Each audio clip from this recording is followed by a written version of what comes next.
Hey guys, welcome back to We Watch Movie. I'm Mike, he's Jay, and we're going to review Game of Thrones. As the usual, some shit happens. Sometimes you just gotta take it by the throat and say, Game of Thrones, Pebbles. And sometimes you gotta realize that you didn't take that X-Lax that you wanted to take, you took that Tylenol with a double shot of X-Lax. I get naked sometimes and go backwards through a cornfield. What's that like? By the way, before we start this video, guys, I just want to let you guys know we're doing a Q&A. We reached 10,000 subscribers. Thank you all very much. We're going to do a whole video about it. And yay! Ask all the questions you want below. I swear to you, they'll all be answered. I swear to God on Jay's life that we will answer every single one of them. Shut your fucking face. So, comment below. Any question you want to know, just ask. Do just it for ask. me. I'm here for you. I don't want to die. So, Game of Thrones, Episode 7. We're getting into the nitty-gritty right now. So let's talk about, okay, actually I want to talk about this. I know we're jumping really far ahead into the episode, but I just want to get this out of the way really fast, okay? Tyrion finally meets Change the rules, you're a game breaker. I appreciate that. NFL, Madden 6. We don't have to follow your What's up? It's brand new. Daenerys meets Tyrion. I love that scene. I love that I've been wanting that to happen the entire fucking episode, this entire season. Like, when's this going to happen? Well, come on now, son. If you're going to go there, you at least got to start at that scene. I ain't going You look scared in your eyes. I'm getting a little scared because you're in my face. Jorah Mormont. Jorah sounds like an order on Taco Bell menu. Anyway, go on. Does it really? I want a Jorah. Taco Jorah. Can I get a Jorah off the dollar menu, please? No enchilada. I want the Jorah taco. But yeah, so Jorah's sitting there, and then they hear the crowd and all this stuff, and he's like, I can't wait anymore. And he like runs out there, and he's like beats the shit out of all the gladiators. He was a badass dude. Yeah, he was. I thought but he did the right thing. I mean, he didn't kill him because he knew that Daenerys didn't want to see that. So after that, he like pulls off his helmet. She's like, get him out of my sight. I'm like, oh fuck. And he's like, what is it, Khaleesi? Please. And I'm like, oh my god. And then Tyrion walks out like he walks out like, don't hate the game, hate the player. And he like was like, what's up? He's like, I'm the gift. And then she's like, who are you? And he's like, Tyrion Lannister. She's like, jaw drop, insert cock. It's like, I mean, it was just awesome to see that one moment because you know shit's gonna get real after that. I thought that they were gonna go further with that. I was kind of disappointed they left to that point. But dude, Jorah, I thought you when I was watching, I was like, Jay's gonna love this shit. I did love it. Because Jay loves him some Jorah. I love Jorah. You like it? I do. But he was a badass. He was just like, fuck you, fuck you. I felt like when he was doing it, I was like, it was like that kung fu fighting. I mean, he really did do some badass, like... He was, dude. He was like, come at me, bro. I'm just gonna come out here and whoop everybody's ass, and I don't have to kill somebody. You take me with a sword? Batman. Bend around your neck? Samwell Tarly lost his virginity. Good for him. Finally! Good for him. You know what, though? Good for him. It's not realistic. It's just not realistic. Well, she climbed on top of him and put it in. Well, that part's realistic. That was realistic. I'm just saying, his character, I was thinking about it when I was watching this. I was like, dude, you've been on the Night's Watch for how long? Some people actually respect you, even though that fucking asshole's like, you're losing all your friends. I know. That reminds me of the Hey Kool-Aid guy. He's gonna pray, he's like, hey, Kool-Aid! But you know what? When he got his ass beat, you gotta respect him because he kept getting up. He's like, I said lethal go. Like, it felt like, Samuel, you can get a little bit smart aleck with it. You're gonna get your ass kicked, but at least say something like intelligent. Say something like creative, witty. Is there a window open? I think I feel a draft. Like, if I wanted a kiss, I would have called your mother. Like, I thought it hurts here and here, not so much here or here, but right here. Nope, ship shape. But then, out of nowhere, Ghost appears. Badass Dire. Where have they been? Hey, how you doing? Kibble treat. But he comes out and saves his ass. I know, you gotta have him in your mind. That's the sound effect. Like, if that really somebody gave him a kibble trip off camera, he's like. But anyway, he comes and saves his ass, but then she's like all grateful, which, as you do, you climb on top of him, insert wiener, have a good time, and that's what happened. You just party. Good for him. I mean, it was a small little thing, but it was still cool. But no, I felt happy for him. Yeah, it was like, dude, you deserve that. You deserve that. And she was even knocking him down a peg. She was like, you're not a fighter. And he was like, I took an ass whooping for you. What's up? And then she was like, all right, let me lift this dirty skirt. You know she hasn't showered in days. And it was probably,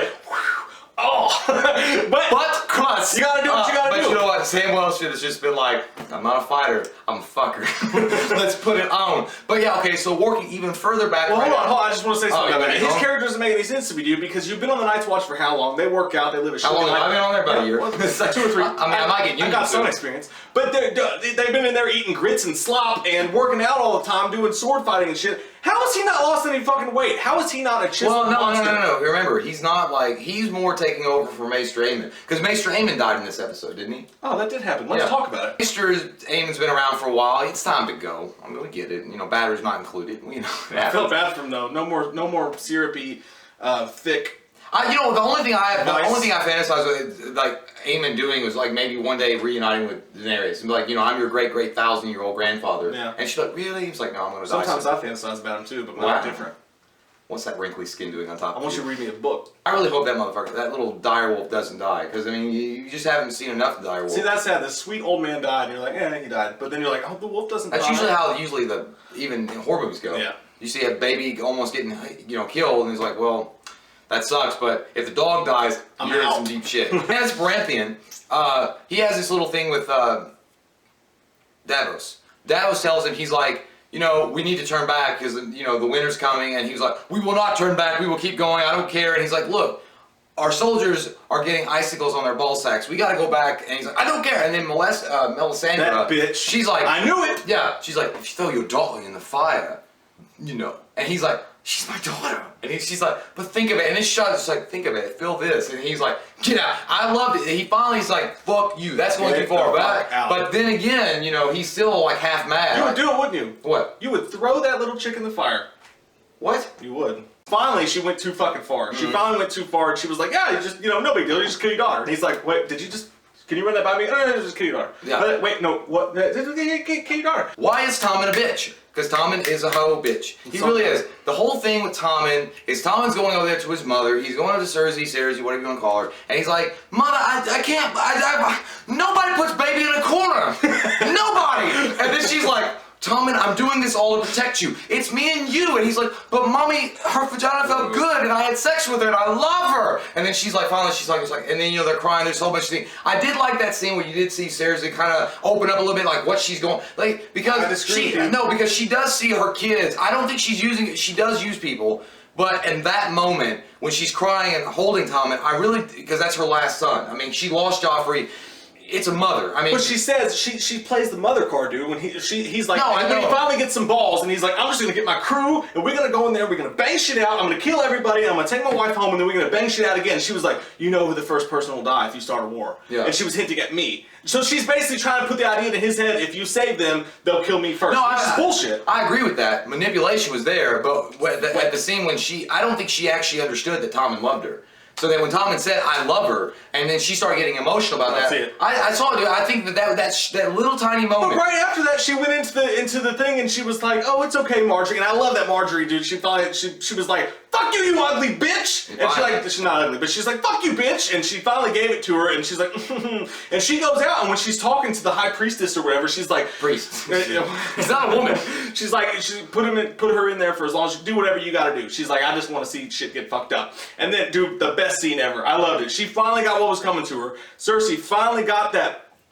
I think we're getting to that point where everybody's gonna start getting what they're coming. And she finally got it, and that dude, when they brought that little dude out, he's like, "You've been fucking your family members." Dude, that was one of those things. At that point, she was like shocked. She's like, "Oh fuck, cousin Nellie's told again." And he was like, "What's up?" He's like, "You a nasty bitch." And he was like, But he was like, "Look at this old shelf." Much like your used vagina. There's no carving on this, much unlike your vagina, where there's many carvings. Fucketh your cousineth, and you go to jaileth. High Septim can go back and look at Tommen like he's illegitimate, because if he starts investigating her bro, you've done your bro too. It's gonna get nasty. It's gonna get gross. Here's what I will say one thing about it. This is not even really a big plot point. Marjorie's still fucking hot dirty. Oh yeah. Oh my god. Yeah. She looks like girls behind bars. Like, do you want a cookie? Like I'm your warden. Yeah. Cause my pussy on lockdown. I was like, yeah. My pussy's on lockdown, and you're the warden. And then you put your Viking cap on, like Ben Cook says, go. I just want to say really quick, what's going to happen is her and Cersei,